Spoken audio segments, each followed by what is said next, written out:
Hello, everyone, and welcome to episode 2 of Hot Wet Poetry, where the poetry comes first. Today's poem is a dystopian poem called The Good Boy. I hope you enjoy.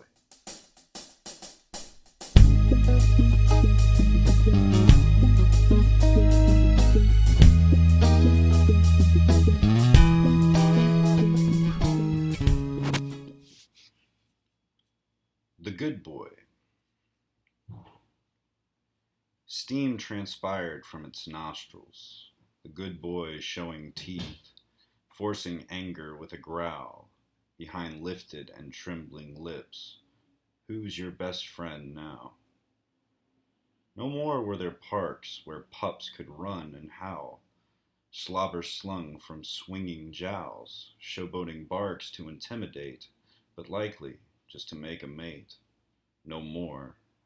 For now the ground was overgrown with weeds and roots and life, and men strive to eat, as did the dogs, no treats to have, for the givers had gone bad. Before, he'd sit by the door or window and watch the strangers go by, make himself heard if they got too close. My friend is not home, but he lives here, and if you come, prepare to die. Where'd he go, that time he didn't come back, when the good boy rummaged through the garbage just to eat, and chewed and clawed through the door to live and come and find you? They couldn't have had it any better, went off to chase ducks in the woods, and the good boy would run them back, bloody mouth and all, and you'd pour him a bowl of water. The sun beat down an acrid yellow as the eyes of the man glared down at the good boy, seething and jealous at such pureness he never had. How it used to fill his heart, coming back at the end of a long day to his static limbs and the warmest greeting, because you were there, and that was all. But now he growls, because the man stood there, unable to hide behind his civil falsehood, unable to tame what he wants to eat instead. The good boy came when he was needed, a command to justify the man and his godlike nature.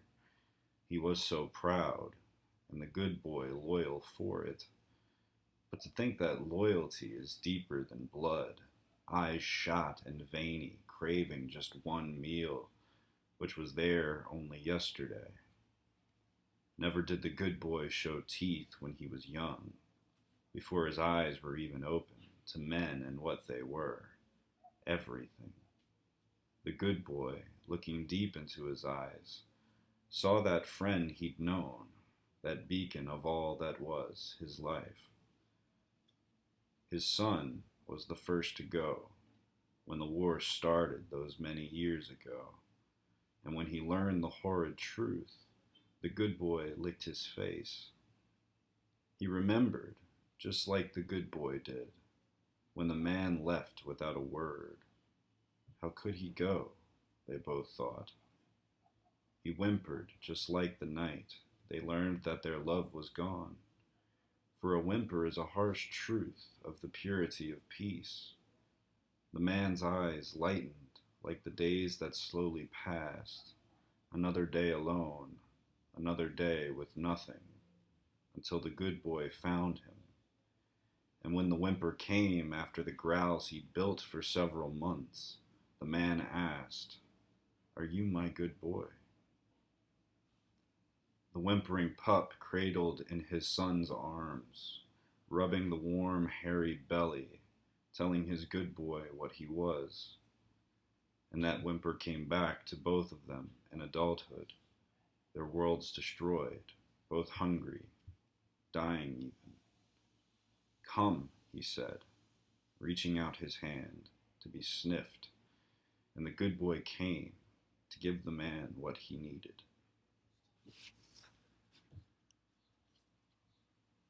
I'd like to thank you for joining me today for this week's episode of Hot Wet Poetry, where the poetry comes first.